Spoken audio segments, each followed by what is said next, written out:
नमस्कार हो मंडळी. एवढी सुंदर कथा घेऊन आली आहे ना मी की तुम्हाला खूप हसायला येणार आहे आज. लेखिका आहेत नीता गद्रे आणि अभिवाचन चेतना वैद्य. तुमचं आवडतं कॉम्बिनेशन. नावच इतकं भन्नाट आहे ना कथेचं. सुखी स्त्रीचं पोलकं. पोलकं म्हणजे काय आता बऱ्याच लोकांना माहिती नसेल कदाचित. पोलकं म्हणजे ब्लाउज. चला तर मग करूया कथेला सुरुवात. रेणूची अपेक्षा माफक होती. तिला सुखी स्त्रीचं पोलकं हवं होतं. काय करावं बाई आता. या पोलक्याचा शोध तिला कळायला लागल्यापासून ती घेत होती. म्हणजे अजूनही तिला कळतंय असं नाही बरं का. तिला अजूनही कळतच नाही असं तिचा पिता, तिचा पती आणि तिचा पुत्र या तिन्ही अवस्थांमधले जे रक्षक असतात ना त्यांचं मत आहे. पण तिला ते पोलकं काही सापडत नव्हतं.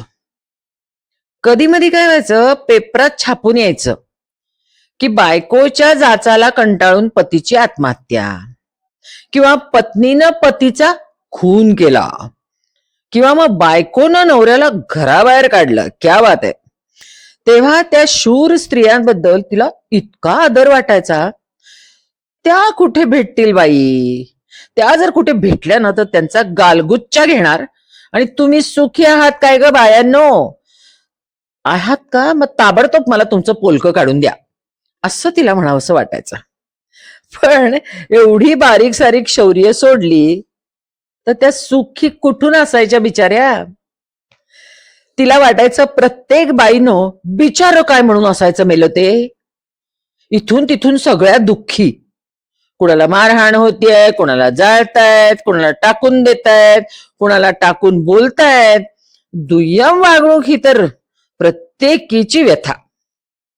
मग तिला हवं असलेलं सुखी स्त्रीचं पोलकं कुठे मिळणार. ती रोज वापरत असलेली पोलकी हीच सुखी स्त्रीची पोलकी आहेत आणि ती विशिष्ट वजन गटाच्या स्त्रियांना तिनं ब्लॅक न विकावीत असा सल्ला तिचा नवरा तिला द्यायचा. त्याच्या उद्गारातल्या कुजकटपणाकडे आदर्श भारतीय नारीप्रमाणे ती चक्क दुर्लक्ष करायची.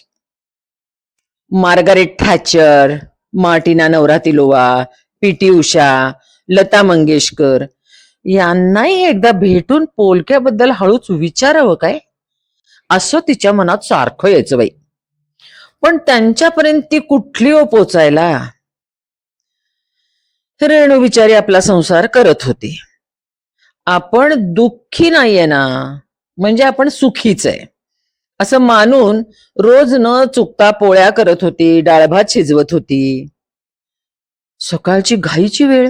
मुलं भांडतायत, नवरा दाढीला पाणी मागतोय, नळाखाली लावलेली बादली वाहतीये, गॅसवर भाजी करपतीये, दोन्ही हात कणकेनं बरबटलेत. अशा अवस्थेत रेणू स्वयंपाकघरात धैर्यानं सगळ्या फ्रंट्सवर लढत होती. इतक्यात घाईत दारावरची बेल अजून कशी काय बाई वाजली नाही. कणिक भरल्या हातांनी दार उघडायची पाळी आपल्यावर कशी आली नाही. आणि चांगला होत आलेला कुकर उतरवून अर्जंट चहा ठेवण्याची ऑर्डर कशी सुटली नाही यातच रेणूला आश्चर्य वाटत होतं. आणि त्या सगळ्या घाईचा उत्कर्ष बिंदू गाठला गेला आणि सार्थक झालं. दारावरची बेल वाजली की ओ. नवऱ्याची दाढी निम्मी झालेली आणि एका गालफडावरची न झालेली, त्यामुळे तो उघडणार कसं ते दार. म्हणून मग रेणूनं मुकाट्यानं जाऊन दार उघडलं. दारात अतिशय हँडसम माणूस उभा होता. बापरे. इतका की रेणूला आपल्या विस्कटलेल्या केसांची, घाईघाईनं वळलेल्या त्या एवढ्याशा आंबोडीची, मळकट जुनट पातळाची सगळ्याची अगदी लाजच वाटायला लागली. जरा तरी बऱ्या ड्रेसात असतो तर बरं झालं असतं बाई असं तिला वाटावं, इतका तो हँडसम होता. ती म्हणाली, या ना, या बसा. जी शुक्रिया. आईला मामला हिंदी भाषिक होता तर. आईला कौन चाहिए आपको. मिस्टर धारणकर यही रहते हैं ना. हाँ जी हाँ जी, यही रहते. क्या काम था आपका. अजी मैं फिल्म इंडस्ट्री से आया हूँ। मिस्टर धारणकर जी से ये पूछने आया हूँ कि क्या वे हमारी फिल्म में काम करेंगे। रेणूचा स्वतःच्या कानावर विश्वास बसेना. जिल्हा परिषदेत कारकून असण्याखेरीज काहीही न करू शकणारा आपला नवरा सिनेमात काम करणार. आ ती चटकन म्हणाली, वो क्या है कि हमारी गली में और एक धारणकर रहते, दिखने में जरा अच्छे है, वो बैंक में मैनेजर का काम करते, उनको पूछो, वो नाटक में भी काम करते. आपल्या पोराला तिने धाडकन ऑर्डरच सोडली. ए जा रे, त्यांना त्या धारणकरांचा बंगला दाखव जरा.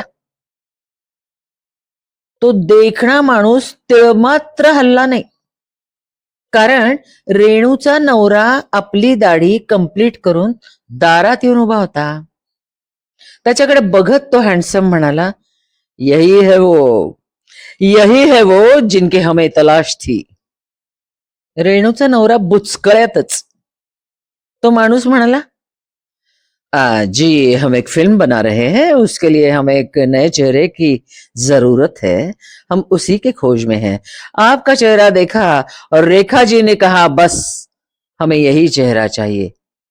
रेखा? रेणूचा नवरा तोंडाचा आ वासून बावळटासारखा बघतच बसला. रेखाजी ने कहा मेरा चेहरा चाहिए? रेखाजी ने? आनंदानं थरथरत रेणूच्या नवऱ्यानं विचारलं, कहाँ है रेखा जी? बाहर गाड़ी में बैठी है क्या? उनको भी अंदर बुलाइए ना. ए चहा टाक ग 2 कप, जा जा जा, आलं घाला नाही. शेवटचं वाक्य रेणूला उद्देशून होतं. जी जी रेखाजी नहीं आई है, मैं अकेला आया हूं. रेणूच्या नवऱ्याला त्याची निराशा बिलकुल लपवता आली नाही. रेणू आता थोडी सावरली होती. आपल्या नवऱ्यासारख्या शहरात सर्वात बावळट असलेल्या पुरुषाला सिनेमात काम, ते रेखा बरोबर, कसं काय मिळणार? त्याच तिला भयंकर आश्चर्य वाटत होतं. तिनं त्या माणसाला विचारलं, आपका नाम क्या है जी? जी रवी खन्ना. आईला, म्हणजे अमिताभ आणि शशी कपूरची कोणत्याही सिनेमात नेहमी विजय वर्मा किंवा रवी खन्ना अशीच नावं असतात नाही. सेम तसंच एक याचं नाव. त्यानं सांगितलेली हकीकत रेणूनं नीट ऐकून घेतली. झालं तसं रेखाला घेऊन पंकज पिक्चर्स तर्फे एक सिनेमा निघत होता. त्यात एका भूमिकेसाठी त्यांना एक नवा चेहरा हवा होता. त्यांनी तशी जाहिरात पण दिली होती. अनेक फोटो आणि अर्ज त्यांच्याकडे येऊन पडले सुद्धा होते. काही जणांच्या स्क्रीन टेस्ट सुद्धा झाल्या होत्या. पण एकही चेहरा प्रोड्युसरला आणि रेखाला पसंतच पडेना की. तो पिक्चर रिलीज झाल्यानंतर आपण अधिक प्रकाशात येऊ आणि लोकांचे डोळे दिपवून टाकू, असं रेखाला जसं उत्सवच्या वेळी वाटलं होतं ना, तसंच तिला बहुतेक आत्ताही वाटत होतं. ती मनापासून पिक्चरच्या बाबतीत लक्ष बारीक घालत होती. जिल्हा परिषदच्या ऑफिस मधून रेणूचा नवरा काल दुपारच्या कडक उन्हातून हाफ डे टाकून बाहेर पडला बरं का. बस स्टॉपवर तो जाऊन उभा राहिला. तेव्हा रेखानं त्याला पाहिलं आणि तिला वाटलं आपण ज्याच्या शोधात आहोत तो हाच माणूस आहे. तिनं आपली कार रेणूच्या नवऱ्याच्या दिशेनं आणायला सुरुवात केली हो, पण तितक्यात मेली बसच आली आणि रेणूचा नवरा बसमध्ये चढला. मग तिनं पटपट पटपट असा बसचा पाठलाग केला बरं का. बसमधून तो उतरला आणि पोस्टाच्या भव्य पण प्राचीन आणि कळकट्टा इमारतीत शिरला. काय करावं आता? छे, आपण जर पोस्टात गेलो तर कोणता बाका प्रसंग ओढवेल हे रेखाच्या अगदी तात्काळ लक्षात आलं. ती बाहेरच कारमध्ये बसून राहिली. कार भोवती गर्दी जमायला लागली हो. क्या चाहिए मैडम, हमें बताइए, क्या चाहिए क्या चाहिए. गर्दीतला प्रत्येक जण रेखाची सेवा करायला उत्सुक. रेखानं रेणूच्या नवऱ्याचं वर्णन करून सांगितलं, ये जो आदमी पोस्ट में ऑफिस में गया है ना, हमें उनका इंतजार है. गर्दीतल्या एकानं वर्णनावरून ओळखलं, मैडम ये आदमी हर महीने मनी ऑर्डर करने पोस्ट में आता है, वीए धारणकर नाम है इसका, शिवाजी पुतळे के यहाँ एक चाल में रहता है. एकानं ताबडतोब रेखाला माहिती पुरवली आणि अशा तऱ्हेनं रवी खन्ना रेणूच्या नवऱ्याला शोधत त्याच्यापर्यंत पोचला होता. आलं टाकून रेणू चहा करत होती आणि बाहेर रवी खन्ना धारणकरला गुळ लावत बसला होता. धारणकरचे चाळकरी एवढी पॉश गाडी घेऊन या फालतू इस्माकडे कोण आले ते बघायला म्हणजे कोण गर्दी. एरवी घराचं दार धाडकन बंद करणाऱ्या रेणूच्या नवऱ्यानं आज अगदी ते स्वतः उघडं ठेवलं होतं. चाळकऱ्यांकडे बघून न बघितल्यासारखं करत तो खन्नाशी बोलण्यात बिझी आहे मी असं दाखवत होता. चहा करताना रेणू फक्त रेखाचाच विचार करत होती. रेणूचा नवरा रेखाचा फॅन होता हो. तिचे फोटो तिच्या सह्यांसकट असलेले लग्नाआधी त्याने जमवले होते माहितीये का. रेणू डाएट आणि व्यायाम करत होती हे त्याच्या गावी सुद्धा नव्हतं, पण रेखा योगासनं करते हे त्याला माहिती होतं. तिची योगासनाची कॅसेट त्यानं तो टूरवर गेला होता ना तेव्हा चोरून पाहिली असावी असा रेणूला संशय होताच. अशा हिट अँड हॉट रेखा बरोबर आपला लोण्याहूनही मऊ नियत असलेला नवरा चक्क काही दिवस राहणार. बापरे, तिचा खेळ होईल हो, पण हे खुळ कामातून जाईल की. त्याचं काय, पदरी एक बायको आणि 2 मुलं आहेत, विसरायचा बाई कुठेतरी. रेणू बाहेर चहाचे कप घेऊन आली तेव्हा तिचा निश्चय पक्का झाला होता. रेणूचा नवरा म्हणाला, काय हे नुसता चहा, बरोबर बिस्किटे वगैरे आणायची नाहीस? पहिल्यांदाच आलेत ना ते आपल्याकडे? हो, पहिल्यांदा आणि शेवटच्यांदा, रेणू म्हणाली. अगं अगं असं काय बोलतीयस? हो, देखिए मिस्टर रवि खन्ना, हमारे हस्बैंड तुम्हारे फिल्म में काम नहीं करेंगे, रेखा से कहिए दूसरा आदमी ढूंढे. घाई घाईनं चहा संपून रवी खन्ना उभाच राहिला एकदम. अगं अगं पण एकदम असं नाहीच म्हणायचंय तुला. तुम्ही चुप बसा, रेणूनं नवऱ्याला दटावलं. रवी खन्ना निघून गेला की हो. चाळकऱ्यांना हकलून देऊन रेणूने एकदम दार बंदच करून टाकलं. रेणूचं आणि तिच्या नवऱ्याचं भांडण जुंपलं ऍज युजल. आणि मग एका मुलानं तिची आणि दुसऱ्या मुलानं त्याची नेहमीप्रमाणे बाजू घेतली. अर्धा तास चाळकऱ्यांची बाहेर करमणूक करत मनसोक्त भांडण झाल्यानंतर रेणूचा नवरा न जेवता धुसफुसत कामावर निघून गेला. नवऱ्याची बाजू घेणाऱ्या मुलाला 4-5 थोबाडीत आणि 2-3 गुद्दे मारून आणि स्वतःची बाजू घेणाऱ्या मुलाची पापी घेऊन रेणूनं त्या दोघांना जेवायला वाढलं आणि शाळेत पिटाळलं. रेणूच्या दृष्टीनं रेखाचा विषय संपला होता, पण रेखाच्या दृष्टीनं धारणकरचा विषय कुठे संपला होता? नाहीच. दुसऱ्याच दिवशीची गोष्ट. रेणूचा नवरा ऑफिसात अगदी व्यवस्थित जेवून गेला. आज गेला, मुलं शाळेत गेली. कोणत्याही मध्यमवर्गीय स्त्रीचा संपूर्ण दिवसातला सर्वात सुखाचा काळ असतो हा काळ. आज रेणूनं घरातली जळमट काढायची, फरशा पुसायच्या आणि मोरी घासायची असं ठरवलं होतं. तिनं तिची आवडती कॅसेट लावली. त्या गाण्याच्या तालावर तिनं खुर्च्या फोल्ड केल्या. आधीचं पातळ बदलून ती एक जुनेर नेसली. हातात लांब लचक झाडू बांधलेली काठी घेतली आणि तालात नाचत नाचत ती जळमट काढू लागली. पुन्हा अचानक दारावरची बेल वाजली की, शी बाई, कोण कडबडले यावेळी आता? रेणूने दार उघडलं आणि आणि आणि ती उडालीच की हो. तिच्या हातातली काठी गळूनच पडली खाली त्या धक्क्यानं. मग त्या काठी पडली, काठीचा धक्का लागून प्लास्टिकची बादली उपडी झाली, पाणी सांडलं. एक खुर्ची जी दाराला टेकून ठेवली होती ती घसरून खाली पडली. काय काय झालं रे बाबा?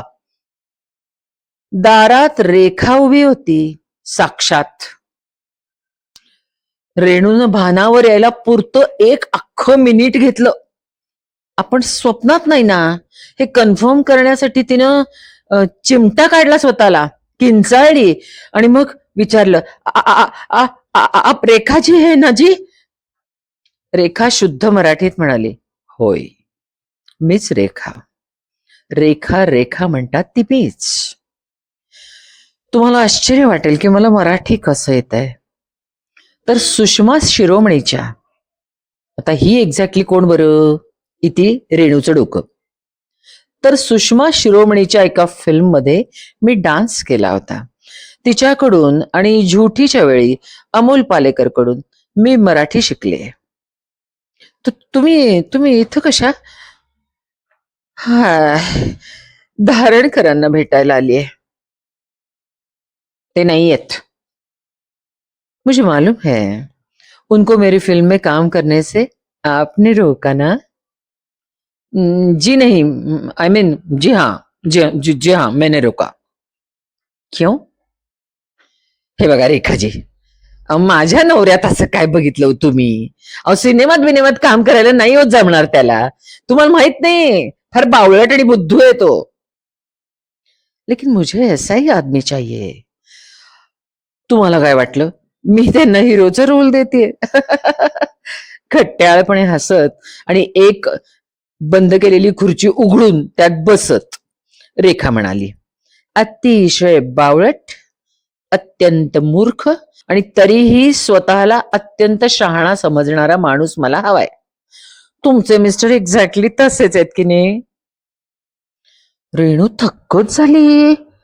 रेखाचं फेस रिडिंग फार चांगलं होतं. तिच्या नवऱ्याचं काय बरोबर वर्णन केलं होतं तिने. कुणाचा रोल करायचा आहे यांनी? माझ्या मामाचा. मामा प्रेमळ आहे का दुष्ट आहे? रेणूच्या आवाजात धास्ती अगदी स्पष्ट डोकावत होती. दुष्ट आहे. रेखानं ती धास्ती ओळखून म्हटलं, वो मुझसे कभी भी प्यार नहीं करते, सीने से नहीं लगाते, माथे पर हात नहीं फेरते, फक्त एकदाच ते मला मारतात, ते पण हाताने नाही, काठीने. हुश, रेणूचा जीव अगदी बाई भांड्यातच पडला. कॉमिक आणि दुष्ट असा रोल आहे तो. मी परमिशन मागायला आले आहे. हा कह दीजिए ना प्लीज. रेखा अगदी लाडातच आली हो. रेणू बाई असून सुद्धा पागळली राव तिच्याकडे बघून. हम आपके पति को इस रोल के 25,000 रुपए देंगे, सिर्फ 2 सीन्स. 25? 25 म्हणजे 25,000? रेणूचे डोळे असे एवढे मोठे विस्फारले. तिच्या डोक्यात फटफट फटफट सुरू झालं. एवढ्या पैशात काय काय येईल बरं? कितीतरी काय काय येईल. हा कह दीजिए ना भाभीजी. भाभीजी? अरे वा, म्हणजे आपला नवरा हिला बंधुतुल्य झाला.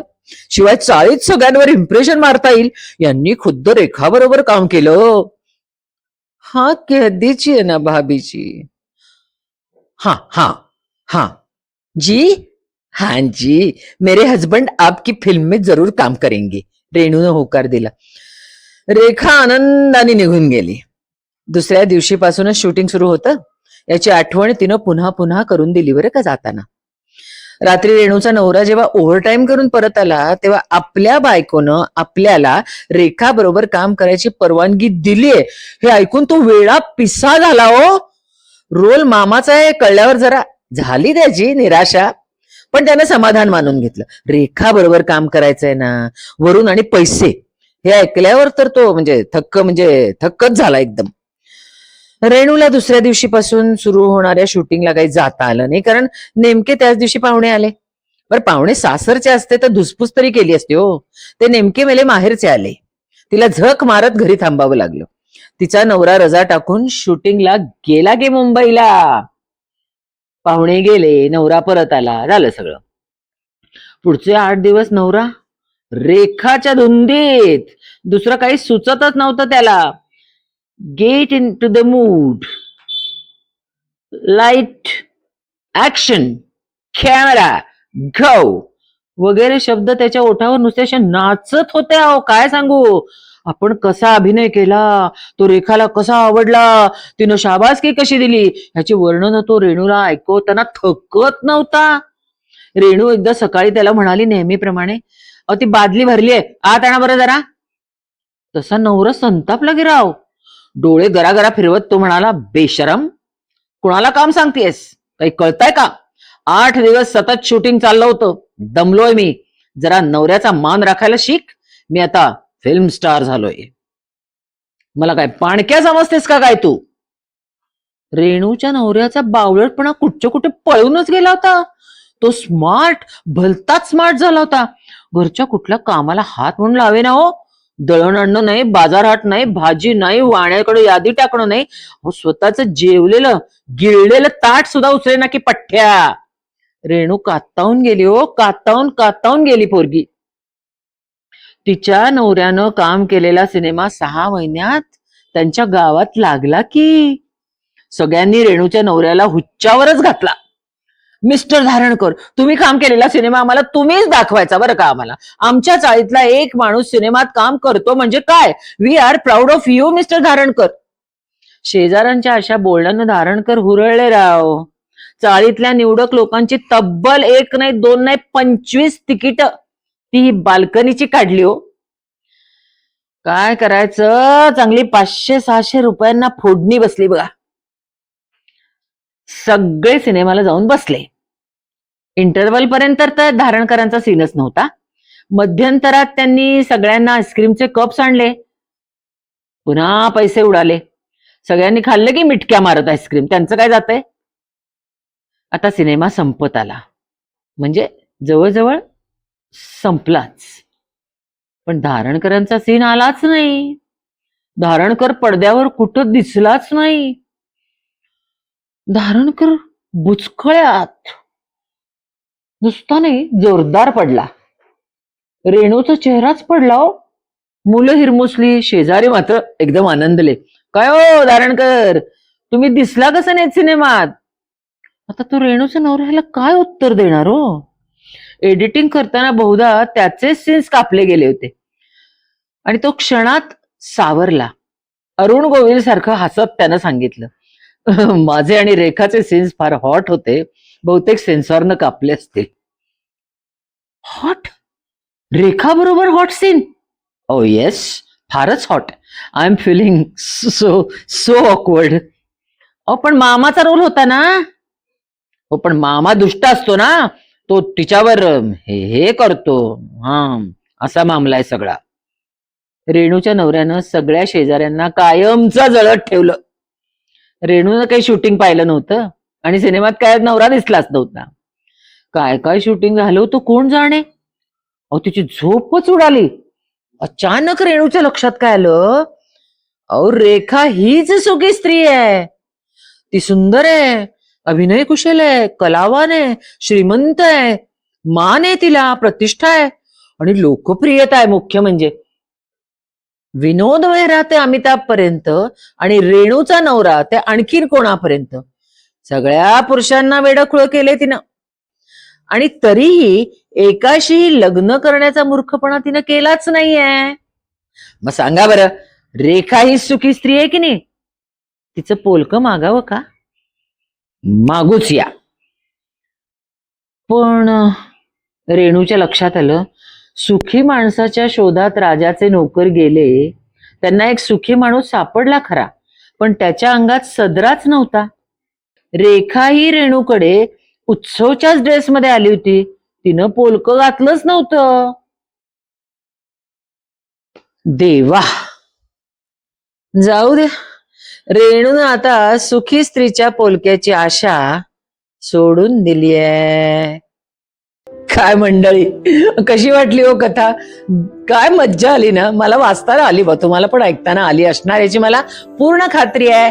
त्यामुळे माझा कमेंट बॉक्स गच्च भरणार आहे. आता सांगा हा तुम्हाला की नीता गद्रेंनी इतकी सुंदर कथा जी लिहिली आहे त्यातले कुठले कुठले पॉइंट्स तुम्हाला आवडले, तुम्हाला संपूर्ण कथा आवडली का, किंवा तुम्हाला या कथेबद्दल काय बोलावंसं वाटतंय, हे सगळं कमेंट्स मध्ये लिहायचं बरं का.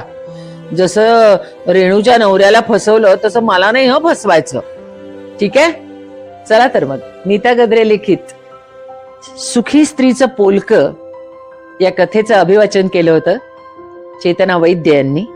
पुन्हा भेटूया पुढच्या रविवारी रात्री 9 वाजता. To to to